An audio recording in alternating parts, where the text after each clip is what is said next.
5 चीज जो हम लोगों ने कहा है वो प्राथमिकता के आधार पर निश्चित तौर पर हो जाएगा कि साल भर के अंदर यहाँ डिस्ट्रेस माइग्रेशन रोक दिया जाएगा। यहाँ पर लोगों को 10 से 15 हजार रुपए की नौकरी रोजगार की व्यवस्था कर दी जाएगी। दूसरा ब्लूप्रिंट ये है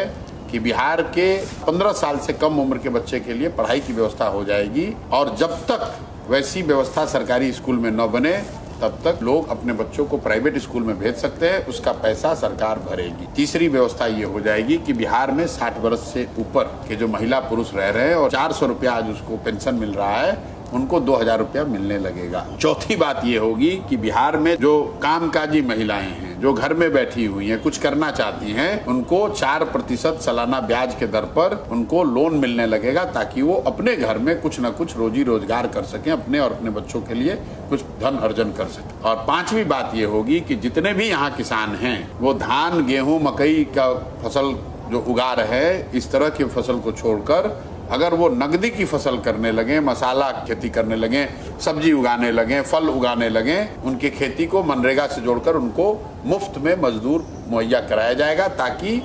उनकी आमदनी, जो जमीन है वो तो बढ़ नहीं सकती है, लेकिन उसी जमीन की प्रोडक्टिविटी बढ़ाई जाए, उससे लोगों की आमदनी बढ़े। तो अगर जनसुराज की सरकार बनी तो ये 5 चीज निश्चित हो जाए। 5 चीज जो हम लोगों ने कहा है वो प्राथमिकता के आधार पर निश्चित तौर पर हो जाएगा कि साल भर के अंदर यहाँ डिस्ट्रेस माइग्रेशन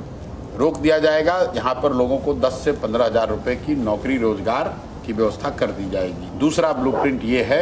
कि बिहार के 15 साल से कम उम्र के बच्चे के लिए पढ़ाई की व्यवस्था हो जाएगी और जब तक वैसी व्यवस्था सरकारी स्कूल में न बने तब तक लोग अपने बच्चों को प्राइवेट स्कूल में भेज सकते हैं, उसका पैसा सरकार भरेगी। तीसरी व्यवस्था ये हो जाएगी कि बिहार में 60 वर्ष से ऊपर के जो महिला पुरुष रह रहे हैं और 400 रुपया आज उसको पेंशन मिल रहा है, उनको 2000 रुपया मिलने लगेगा। चौथी बात ये होगी कि बिहार में जो कामकाजी महिलाएं हैं, जो घर में बैठी हुई हैं, कुछ करना चाहती हैं, उनको 4% सालाना ब्याज के दर पर उनको लोन मिलने लगेगा ताकि वो अपने घर में कुछ न कुछ रोजी रोजगार कर सकें, अपने और अपने बच्चों के लिए कुछ धन अर्जन कर सकें। और पांचवी बात ये होगी कि जितने भी यहाँ किसान हैं वो धान, गेहूं, मकई का फसल जो उगा रहे हैं, इस तरह की फसल को छोड़कर अगर वो नकदी की फसल करने लगे, मसाला खेती करने लगे, सब्जी उगाने लगे, फल उगाने लगे, उनकी खेती को मनरेगा से जोड़कर उनको मुफ्त में मजदूर मुहैया कराया जाएगा ताकि